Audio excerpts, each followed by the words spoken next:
Super deluxe ice cream sundaes are delicious. Extra whipped cream, sprinkles, caramel, hot fudge. But you really can't go wrong with good old chocolate, strawberry, or vanilla.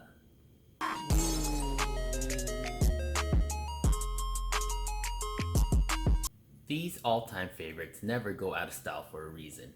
They do a more than satisfying job without all the bells and whistles. You only need a few essential ingredients. So in this episode, I'm going to talk about the essential ingredients or movements all strength training programs should have.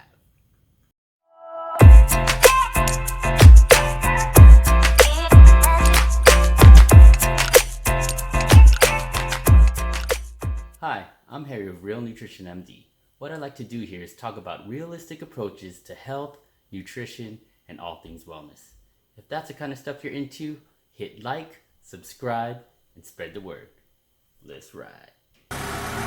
Every strength program needs to include some key foundational movement patterns if that program's goal is to provide beneficial health results. I'm talking about movements that are functional.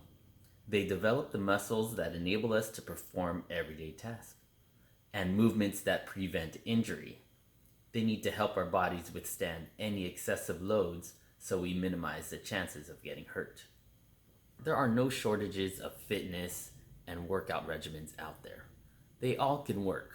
We all have personal tastes, and it would be pretty useless for me to advocate a single program. I encourage you to pick one that tickles your fancy, or maybe even build a program on your own, and then make a commitment to implement it on a regular basis.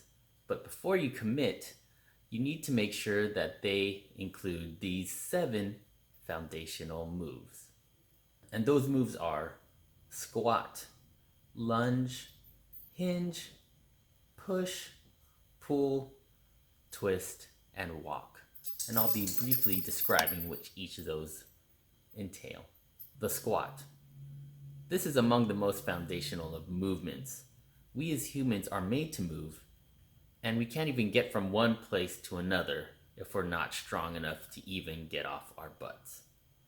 Squats build the muscles that are responsible for standing up from a chair or bed, picking up groceries or children, or even getting down on the dance floor. There are many tutorials out there describing how to perform a squat, but many are fixated on telling you what the perfect technique is.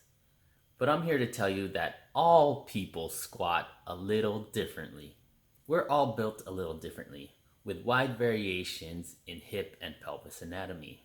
If we try to conform to something so strict that it doesn't conform to our own personal physiology, we risk injury and start to develop weaknesses, things opposite of what we want. There are 3 things a sound squat should focus on. First of all, you need to push the butt out to initiate the move. This is called a hinge, which I'll explain later.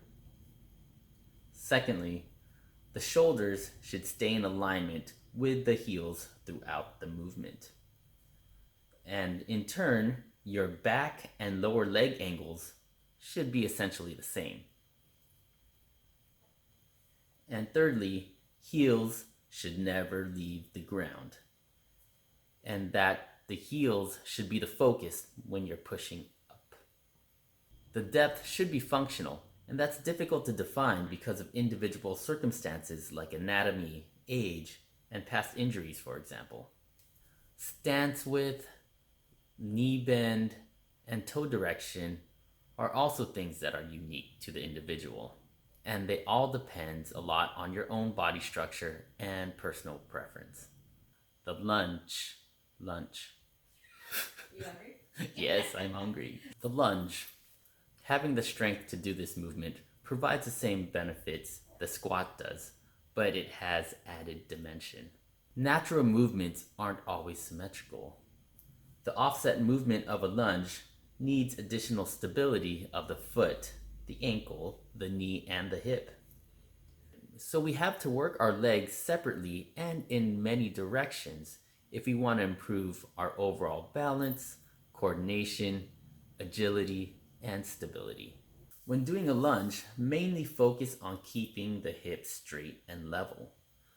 Start by balancing on one foot and see if you're even strong enough to stay in that position with the hips level for at least 30 seconds. If you can't, don't progress into the lunge until you can. From there, you can perform the lunge front to back, or side to side, or any other angle in between. The hinge. The posterior chain of muscles, that is everything that you can't see when you stand in front of a mirror, often gets ignored. Weakness in this area is the cause of many injuries, and it's also the reason a lot of us aren't able to move as freely and as easily as we want. Similar to the squat, properly learning how to do the hinge will help build the strength to do things like safely lift heavy objects, prevent lower back injuries, stabilize sustained loads, and even reaching down to tie your shoes. The movement is a little tricky to master because most of us tend to just bend down and lift things without any regard to body position, and that can be very dangerous. So this is something that you need to be proactive in trying to teach your body to do. The most common exercise that demonstrates a hinge is a deadlift. But most people find it hard to master because they're fixated on trying to lift something off the ground. It's more of a pushing back and thrusting forward. Focus on pushing your butt back as far as it will go, just like you did with the squat. And you should feel a stretching in the back of your legs. Then, thrust the pelvis forward, focusing on squeezing all the muscles on your backside. And this movement could be done in a number of ways, not just a deadlift. The push. This movement is an upper body staple, and being strong in this movement allows you to do things like opening and closing doors, putting an object on top of a shelf, stuffing clothes in a washer, and even pushing a cart or stroller. Moving an object away from you, from your body, qualifies as a push movement. Some examples to build this push movement include a standard push-up, which could be done on the ground, on the knees, or even on the wall. Dips are another push movement. Or you can do things like an overhead press. The pull. Like I said earlier, the posterior chain tends to be weak because we tend to ignore what we can't see. Pulling movements are opposite of a push.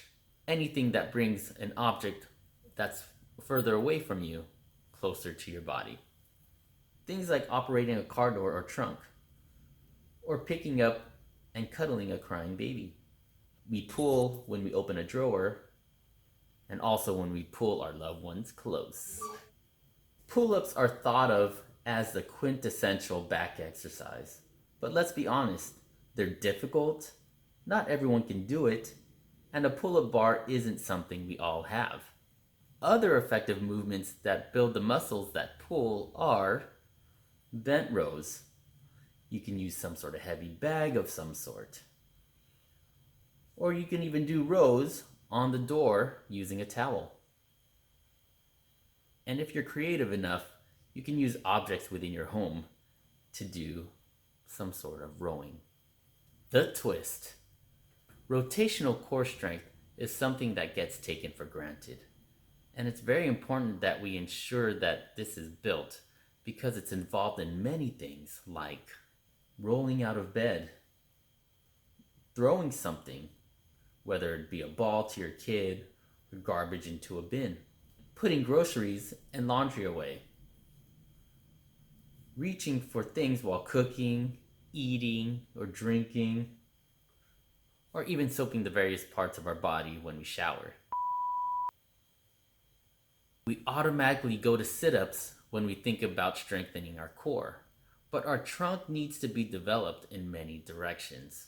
Movements that help support this are wood chops or trunk twists. And you can't go wrong with doing traditional crunches, adding a twisting motion. And this can be done laying down on the ground or even standing. The walk. Sure, we all probably do a little walking every day, but is it in a way that provides us health, longevity, strength, and the ability to live more enjoyably? Walking is our most foundational mode of propulsion and transportation. If you've ever been sidelined with the inability to walk, you can understand how much we take this movement for granted. In order to improve on walking, we simply have to walk more. Pay attention to any rounding of the shoulders. Listen to the rhythm and consistency in your step. Note any lateral movement. And keep your toes pointed forward. Focusing on these things will help you strengthen the imbalances that you may currently have.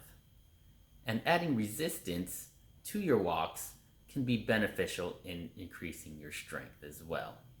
I always say that overall wellness has to include some sort of regular activity. So if you care about your health, to include some sort of regular exercise program in your schedule, make sure you design one or pick one that fits your own individual needs and preferences. But more importantly, make sure they include the 7 foundational movements that I discussed here. There is no use of implementing a strength training program if it doesn't help you do the things you do every day more safely, effectively, and effortlessly. Till next time.